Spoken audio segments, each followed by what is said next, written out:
Parce qu'avant, au niveau de l'université, on avait des unions nationales qui représentaient presque des chapelles politiques. On avait l'UNAPES par-ci, on avait l'UNDES par-là, on avait l'UDED, on avait des étudiants de partis comme le mouvement des étudiants du Parti socialiste, le MEPAI, le mouvement des étudiants du PAI, etc., etc. Donc l'université vivait cela. C'est vrai que c'était une force, mais en même temps c'était une faiblesse du mouvement.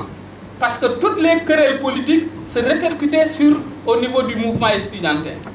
Même jusqu'au niveau des concepts, où les gens parlaient de révolution nationale démocratique, d'autres de révolution démocratique nationale, d'autres encore de révolution nationale démocratique populaire, on revenait à l'université pour injecter ces théories-là. Parce on parlait ici d'une université nationale démocratique, là-bas d'une université démocratique et nationale, là-bas d'une université nationale démocratique et populaire. Et l'essentiel des querelles des étudiants était axé à cela.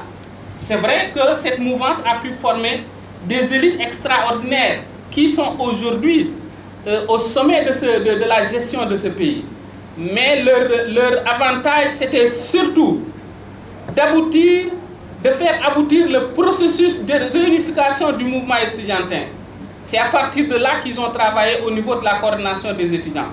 Mais là, il était un dirigeant exceptionnel dans toute la profondeur et dans toute la grandeur de ce concept. Il était exceptionnel. Et